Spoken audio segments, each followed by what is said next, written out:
Hello everyone and welcome back to Steel Division 2. Today with us we have Farid playing first Pichuti Tadusa Kosciuszki on a Maverick Income, and we have El Bowser playing first DFL on a Vanguard Income. Now, if you don't know these players, they are Division 2 in the tournament and they change their name often, but we know it's them. Over here in the red corner, we have Farid. He's going to be opening up the game in a classic deployment. Not too aggressive. He's still going over there, most likely with these PTRS. But otherwise, a pretty classic deployment. A little bit of light support with PTRS and Odial Carney infantry. Some machine gun as well. And Universal Carrier Dushka. And yeah, so his main infantry is going to be the Saperzi, the Odial Carney, and yeah. Over here with El Bowser, we have first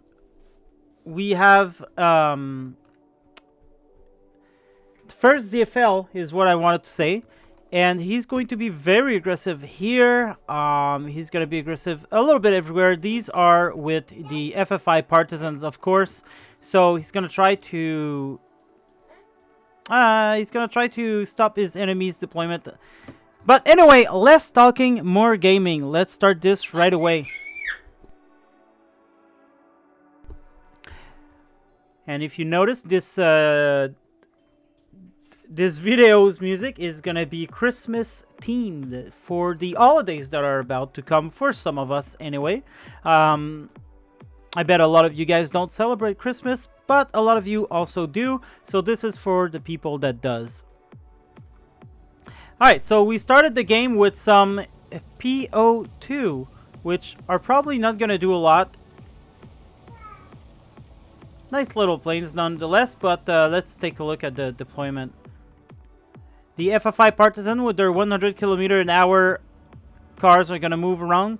They are being unloaded right away, and they don't have actual time to do anything. But they are going to make him think twice about using the open ground. He's going to unload over here. Bowser's going to unload the Legionnaire and Bim Tranapé to destroy the enemy. Over here, we have one Studebaker actually died from the FFI Partisan. Nice work over here.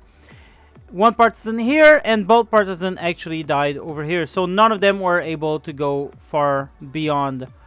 PO2 is going to get suppressed by the M8. Not sure that does a lot of things.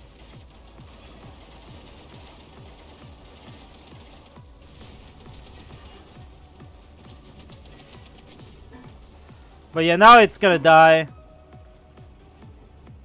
from the Bofors 40 here. Yak 1B is going to be deterred from going to the 105 mil.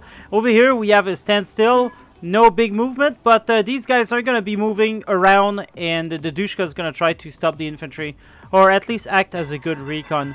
Over here in the middle, we have El Bowser is going to move up with the M8s, and the he's going to move up, attack here, and then automatically retreat. I do that as well sometimes. It is a good idea if you don't want your unit standing in the open doing nothing. So basically, you order your unit to attack, and if he finds nothing, then he'll retreat to safety. So this is just a good way to make sure that if you forget to tend to your unit, then you know he's going to get back to safety, rather than staying there and getting destroyed by incoming enemies. There you go. And now he's going to retreat back to safety on its own, so he doesn't have to do a lot of micro on that aspect. Over here, there's off map. Very, very useless, as we learned. There's only one descent and one M3A1. Over here, there's a bazooka with some shocks infantry. And I do wonder why the bazooka, when you have infantry that carries bazookas with you and you have FFI partisans.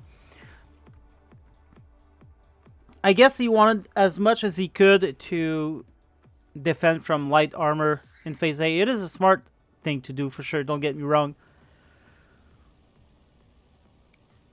It's just with the abundance of bazooka you can get early game with first DFL. It's just a shock to me to see that.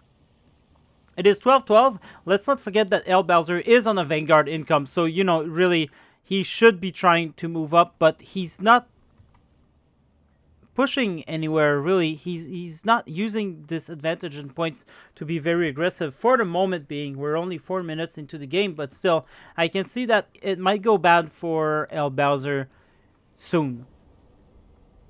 Although, if he does survive Phase B, then, you know, he's going to be back to an income advantage.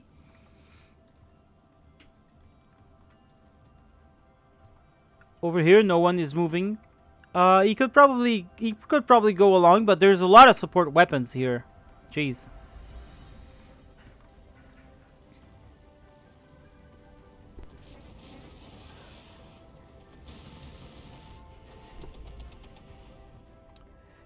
Spitfire destroyed one of the enemy plane, probably a Yak, or might have been a PO2. These Spitfire recon planes, they're pretty good.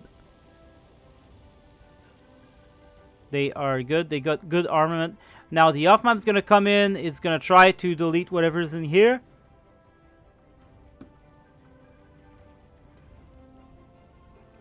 $14-10 for El Bowser. Now we see some good push. He's going to secure this hill. He's going to secure that hill. And then he's going to be moving in. And he's moving actually support weapon. They're probably going to be helpful in taking care of the reinforcement coming in. But there is a tank coming in. But then again, the M3 howitzer, they do have a heat round at 30% accuracy. So who knows, right? Anything can happen. Anything can happen. This is the magical... This is the miracle of Christmas times. But yeah, anyway, Adial Khani are coming in for the forest. Let's take a quick look at these guys. They are a beef of a unit, although they are disheartened troops. Let's get back into the same angle here. M5 will probably be destroyed by this eventually. But there comes the M8 to the rescue.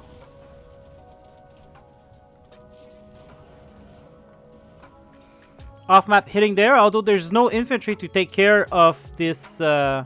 There's the M8 shooting, but that's about it. A very, very, very slow game, in my opinion, for such aggressive incomes.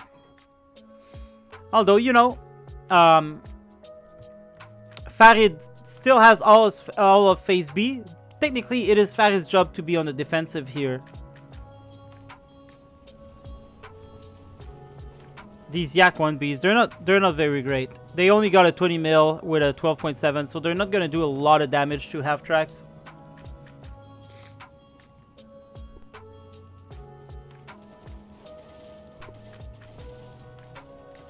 Alright, there was a crossing attempt here, but unfortunately for him, the universal carrier is actually doing its job. Shooting from the hill.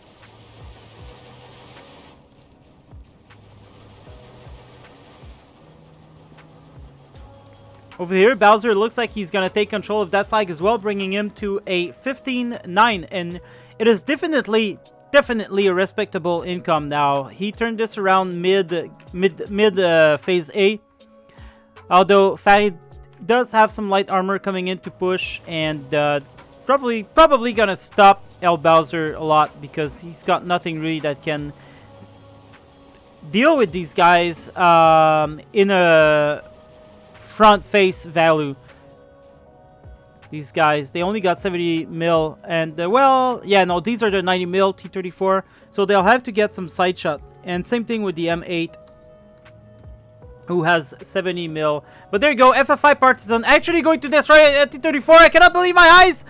But the T-34 actually veer away. Ah, that was close, that was close. Over here we have Farid, who's gonna start capturing this flag here. These guys are gonna be fucked if these actually make contact. The M3A1s are gonna waste their ammo on the Spitfire. Gets him a little bit suppressed, but there's no actual damage to that.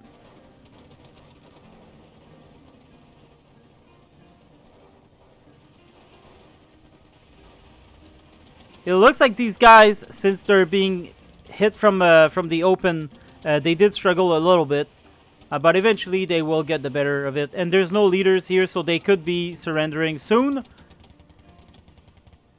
Or will they actually live? Oh, they are Legionnaire. They do not surrender. That's one of their advantage. There we go. There's a bomber coming in here. Oh, wow. Kills a good amount of units. Over here, Tirailleurs are going to go right smack dab into the front of the T-34. These guys are engaging at a distance. The 6-pounder will win. Still struggling over here. And that's because when he called in his off-map, he didn't follow up with infantry.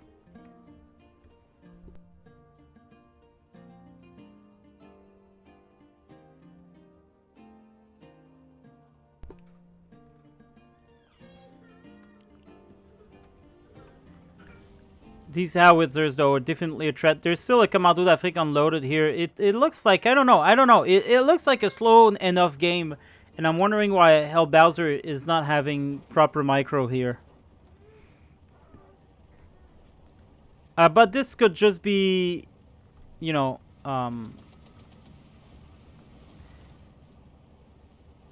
this could be, I don't know.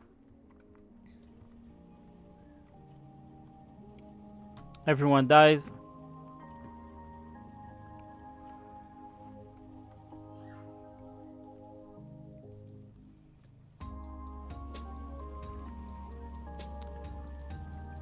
Now, there's a lot of support units on the ground, which is good. Support units are your key units to hold the ground. Then you need some infantry and to push a little bit here. I think the mortars are going to help in that. Definitely need some mortars around here. Some smoke. It's one easy flag he could take to get the 15-9. Same thing here. Just a little bit of infantry riding down. Sapper is going to come in and hopefully take advantage and come from the forest and move forward. Just as Bimp alone. Oh, there you go. He's actually capturing it. And I guess he's... Oh, 13-11. I guess he was capturing it for a while, maybe. Or did he lose a flag? Yes. Okay. So he did lose a flag around here to the Ozial Carney. Really good troops. These guys, Saperis, they have 7 SVT 42 PPSH, which would explain why you would want them vetted up. But the Div.2, they're not the greatest line infantry, but they're being helped by the mortars here, so that's going to help. Div.2 have 8 P17, 2 Bren, 2 Thompsons, which is not bad. It's not bad. It's just not the greatest that DFL has to offer. And here's the greatest that they have to offer. It's these guys with the Satchel and 3 Thompson. These guys were shot in from the open by the PTRD rifle. So, unfortunately, they were not able to move further. Oh, where is Bowser's micro? I feel like he should be able to see that. There's not a lot of movement on the map right now. And that is just so sad to see.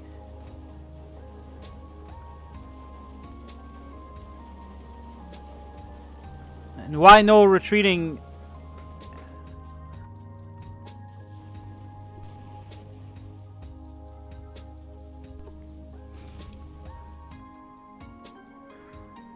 You know, is it me? I think maybe Bowser might have been a little bit out of form here. He doesn't play like he usually does, in my opinion.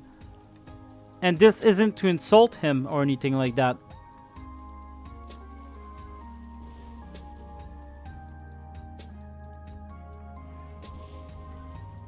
He's still doing good. I mean, against Farid. And we are in Phase B now, so El Bowser has lost all of his income advantage. Now Farid is going to move in some universal carriers, some recon units, more universal carriers, some machine guns as well. So you see, like, these guys are playing a lot with support unit. They're not using their infantry that much. Which is how you should probably play the game if you're watching. There you go, T-34 finally destroyed. The Partisan could have done that, but it doesn't matter. Sralki, LKM, 1 star is going to get destroyed by the BIMP. 2-star plus in green cover. So that's an automatic win for these dudes. And they get the surrender. It is now 59 for El Bowser. I'm a little bit surprised. I'm not going to lie here. But there you go. Hellbowser. I mean, Farid's coming in with the reinforcement. These Legionnaires, they do not have anything to deal with these guys. Oh, look at how fast these guys are gonna suppress. Wow, one of them already died from. They're dying from what? The TNT? Or maybe from the this guy?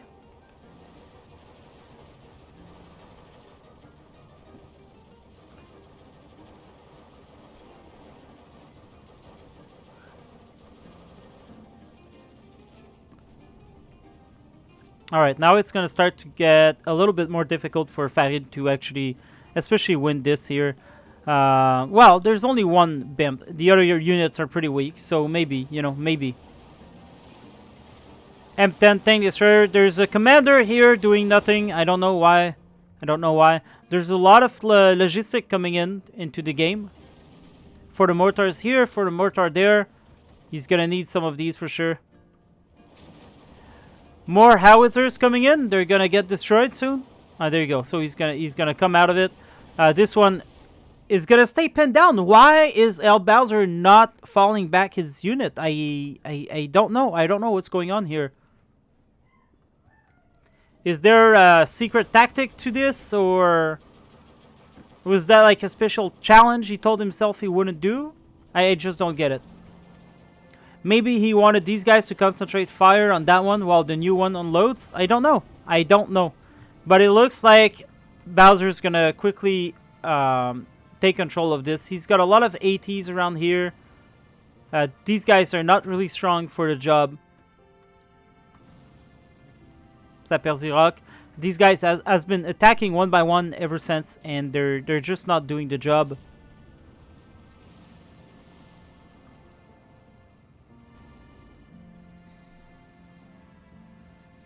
16-8 for Bowser. I am surprised by that. And we're already mid-phase B, so Farid doesn't have a lot of time to get this going under control. T-34. A lot of light units are not going to be able to deal with the amount of stuff there is here. Maybe some smoke would do good.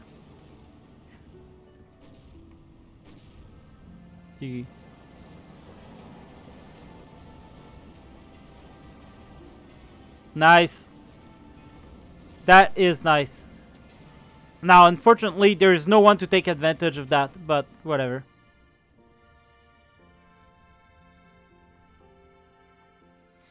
Oh, the Alcani coming in over here. That's strange, but anyway. 17-7 for Hellbowser.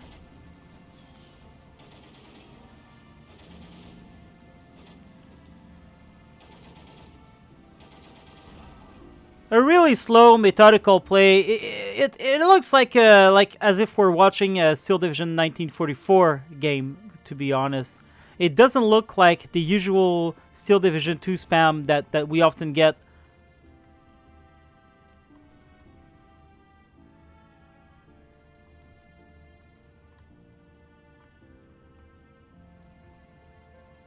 What's going on here? Is this guy's gonna go on...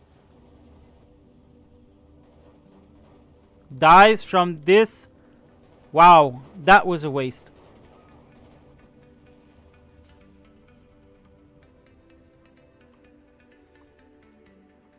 $17-7. These guys doing a lot of good work. A lot of good work. M3 howitzers.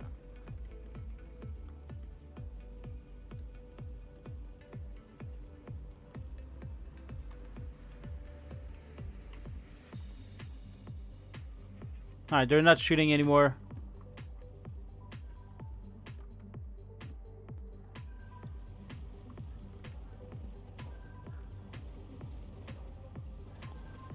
Machine gun at close range are gonna get destroyed by the Legionnaire, that's for sure.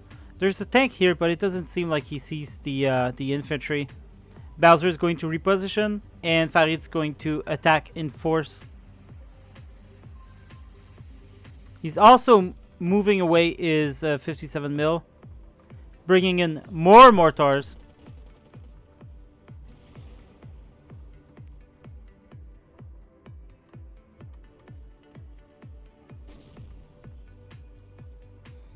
These howitzers are a pure pain, and we are left wondering, where is Farid's mortars? Where are the artillery that could provide smoke? A simple smoke on this hill would have saved him a lot of trouble.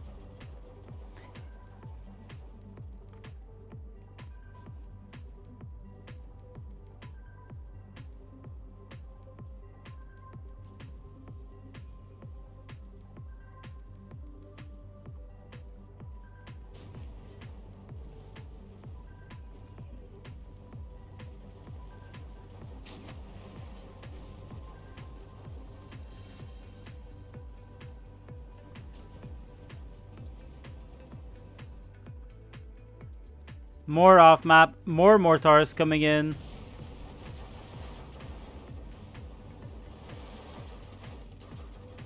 FFI and Makizao, these guys are really good with the Molotov cocktail. Plus they have tree stand, and yeah, good unit in my book. Farid is actually taking this back with the Ozzy Al-Khalni. No reinforcement were ever sent here, so Su-76 versus M10, M8. Su-76 gonna die right away.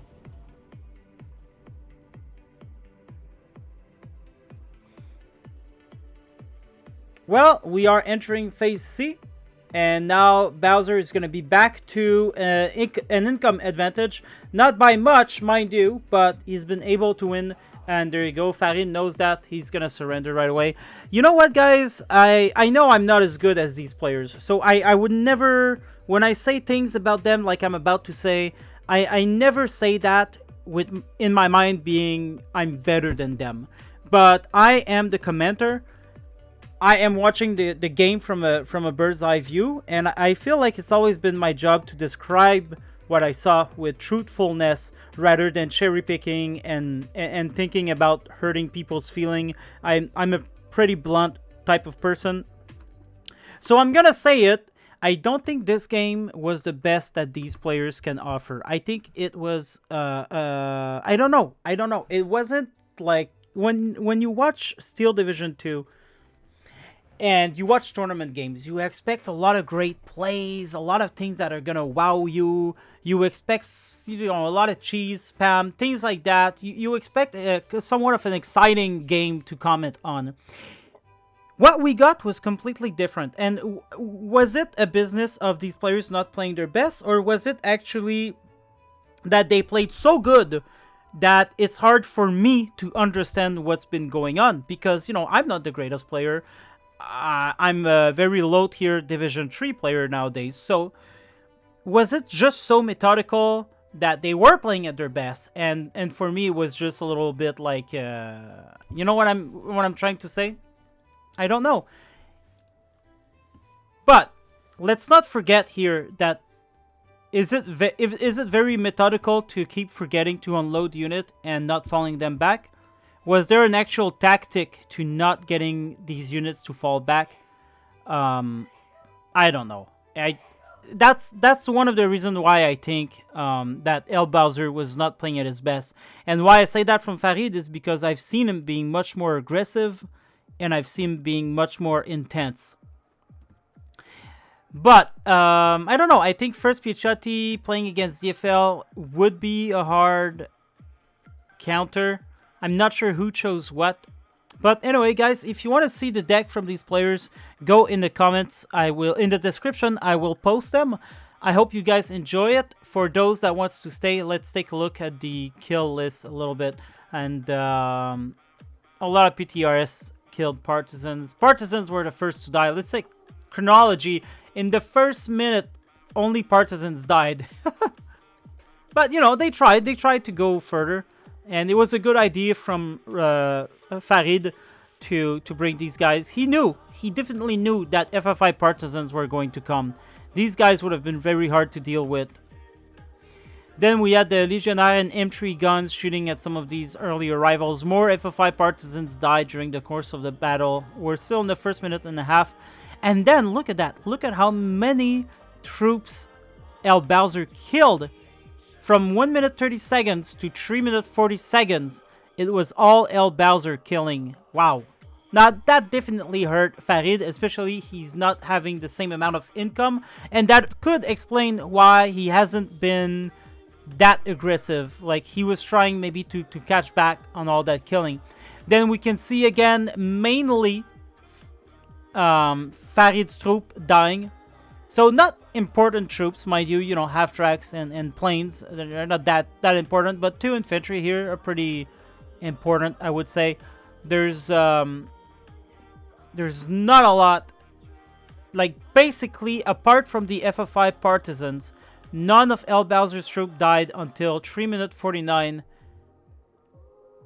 But they started relatively dying a little bit more by 6 minutes. At 6 minutes, there was only one of El Bowser's unit that died, without counting the FFI partisans. So I think that says a lot about the early game. And of course, Farid couldn't have keep up the momentum, especially with such a lower income than Bowser. But, over here now we get some units of Bowser being dead. But then again, wow, look at that!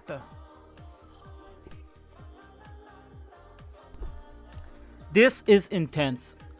From 8 minutes 35 to 11 minutes 24, only Farid died. Wow, look at that. All the AT guns. Well, one IL-2 was called in to destroy FFI partisan, but that's nothing, right? Like, oh my lord. Like, I mean, Farid is dying so much in here. Anyway, and a whole bunch of Farid's unit dying again. Holy, there's definitely not a lot of dying on El Bowser's. Wait, 14 minutes. What's the point? 1800 to 800. Yeah, it was a pretty bad match for Farid. Let's be honest here. People just kept dying all the time. It was over. It was over. Oh, the Alcani did a lot of good, though. But that's about it. That's about it. Oh, boy. Cousin. Oh, wow. Killed a lot of units there. And these guys are so cheap. And these guys are pretty expensive relative to this guy. So, oh, look at this. 57 mil. And you know how I kept commenting in the game that I thought El Bowser would not win at first? This is a clear indication that I was being blind. Oh my, look at that. I guess it's hard to see, and maybe a lesson for me to try to observe better what's actually going on during the game rather than just looking for the action or something like that. So although El Bowser might have mismicroed a lot of stuff, it either it meant he was looking for damn good places to put his guns, or he was microing them so hard and methodically that it was impossible to see to the naked eyes. That is my observation, that I was being completely wrong during the game, and the after game really showed my eyes about what was actually happening. So it wasn't that Farid didn't play like he usually played, it's just that he was severely outplayed, that he couldn't keep up. Thanks everyone for watching. Don't forget to subscribe if you like that type of content. Good game to both opponents. These guys, they're really great. They're great players, and so, let's not watch these videos and think, oh, they're bad players. They are really great players. We're not taking this away from them. We're just looking at what's been happening. Thanks again. Have a great night. Goodbye.